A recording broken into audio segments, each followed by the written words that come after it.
Guys, Eric here from Tactical Intelligence. I just want to, in this video, review quickly this KeroHeat kerosene heater. I purchased it around 2 weeks ago. I've been using it for about that long of a time, and I just want to say it's a fantastic heater, off the grid heater or emergency heater, and it's perfect for apartments or a rental home that you can't get something like this, like a wood stove. So normally I heat with wood, but I'd like to have some other backups, and just like for you guys to do some reviews. So you might have remembered in the past I did a review on this heater here, the Mr. Heater, the Big Buddy heater. It's a propane one. It pumps out about 18,000 BTUs on high. Fantastic little heater. I really love it. But I also wanted to play around a little bit with the kerosene heaters. I heard a lot of good things about them. And so for the last 2 weeks, again, I've been kind of primarily heating with this, not with wood, and it's done a fantastic job. So let's kind of quickly go over this, the benefits of it, what I like, what I don't like, and compare it a little bit with the Big Buddy. So first of all, I love that it's kerosene. And kerosene, if you've never used it before, it's a really stable fuel. And especially if you live in an area that has a gas station that has a kerosene pump, it's a lot more economical than, like, say, going to Lowe's or Home Depot, where you get like a gallon of camping kerosene for about $10. You can get a gallon at the gas station for about $3.80 right now in my area. So what I really like about it is that it's a very safe fuel. And typically you don't want to store fuels indoors under any circumstances, especially propane. Propane's like a gas, and it tends to, especially if you have a leaky bottle, it will leak out and go to the lowest area in your home, and it will stay there. And if a spark happens or something, it's really dangerous. So you never want to store propane indoors, or even really use it, unless it's the small camping bottles like you use for this. The kerosene, though, is stable enough that I feel comfortable storing it indoors. And if you notice, it's a lot like diesel. You can take a match and put it right into the kerosene. It's not going to do anything. It just comes, it extinguishes a flame. It's really hard to light unless you have a wick, something like a paper towel, or like in this case, this heater has a wick as well. So just so you know that I'm not using water here, I'm going to pour it back into the heater. Actually dripping a little bit. Okay, so that's really the first benefit of heating with kerosene. The second thing, it seems to be pretty efficient. This tank holds about 2 gallons, a little bit under 2 gallons, but with those 2 gallons I can heat for about 12 hours on high. And when it was in the low teens or single digits these past couple of weeks, I pretty much heated with it the entire day. I would fill it up twice during the day. So if you calculate that at about $4 a gallon for 4 gallons, that's about $16 a whole day. Now, most of the days when it hits around upper 20s or 30s, I didn't have to keep this thing running the whole day. I would only keep it part way. So let's kind of just take a look at the functioning of this heater, how you light it. There's really 2 ways. It comes with little batteries, like D batteries that you can put inside, and it has an electrical starter. So we'll kind of show in here. I'm not sure if you can see with the camera, but we'll do our best. If you crank this little knob here, push the auto start button, and you might be able to see this glowing element there. Now that element, when it gets in contact with the wick, you can see here, you can see that it starts the wick. So that's one way of starting it. And it takes about 5 minutes to get this thing rocking and rolling to where it's producing enough heat that it produces a nice solid burn.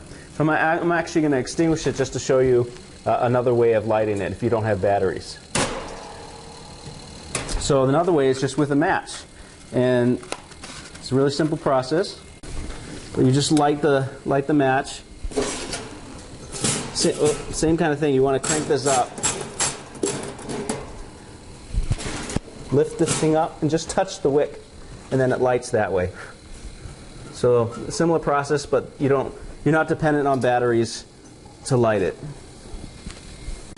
Okay, so this thing's been running for about 5 minutes. It's usually about how long it takes to get a good burn going. So basically I just wanted to talk about some of the other things with this heater.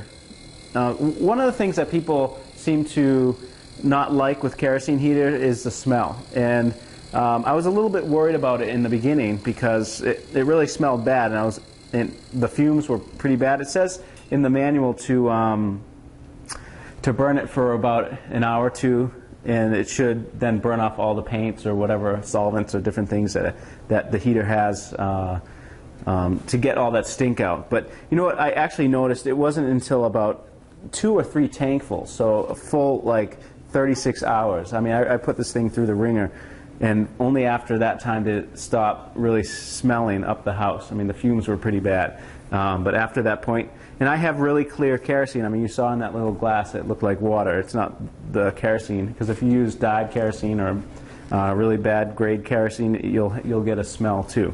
So you really want to make sure that you have pure K1 style kerosene. So just some safety things too.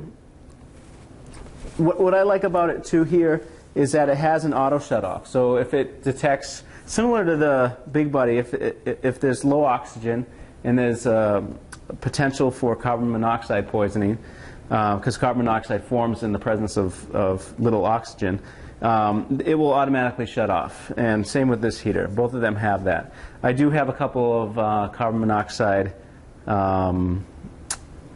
alarms in the home as well, and I would definitely recommend that if you don't have that, if you're heating with either one of these. But if you have that, you should be good. So again, it has the auto shut off. It burns for about 12 hours, and the smell again, the only time I smell now with this heater is upon startup. If you want to avoid that, you can just start it up outside and carry it in, and shutting it down.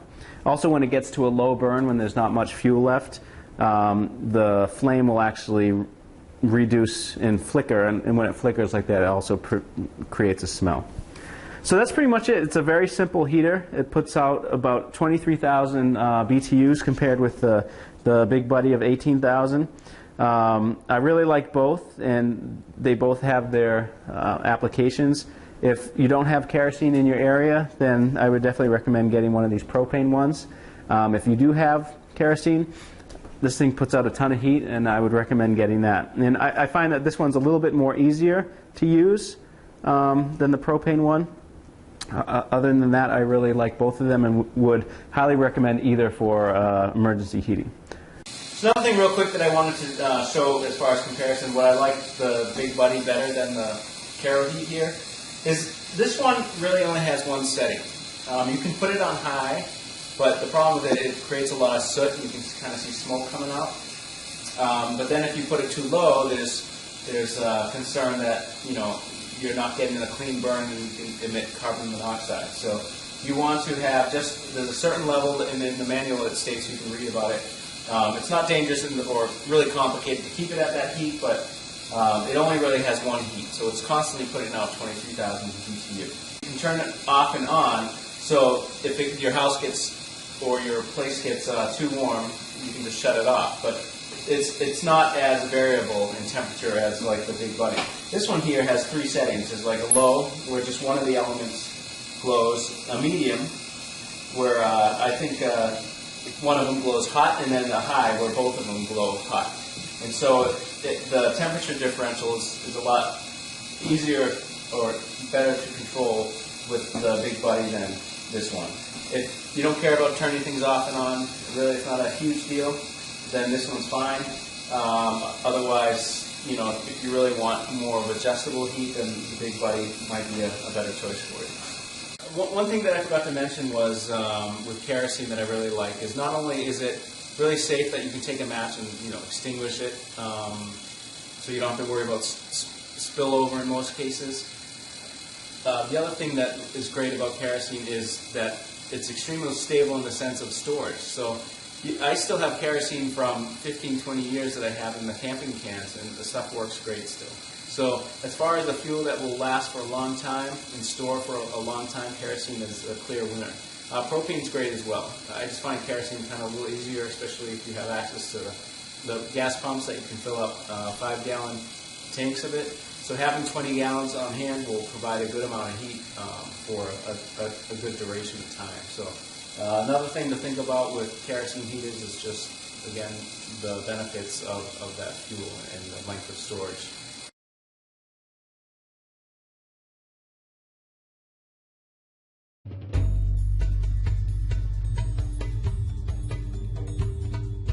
Guys, Eric here from Tactical Intelligence. I just want to, in this video, review quickly this KeroHeat kerosene heater. I purchased it around 2 weeks ago. I've been using it for about that long of a time, and I just want to say it's a fantastic heater, off-the-grid heater or emergency heater, and it's perfect for apartments or a rental home that you can't get something like this, like a wood stove. So normally I heat with wood, but I'd like to have some other backups, and just like for you guys to do some reviews. So you might have remembered in the past I did a review on this heater here, the Mr. Heater, the Big Buddy heater. It's a propane one. It pumps out about 18,000 BTUs on high. Fantastic little heater. I really love it. But I also wanted to play around a little bit with the kerosene heaters. I heard a lot of good things about them.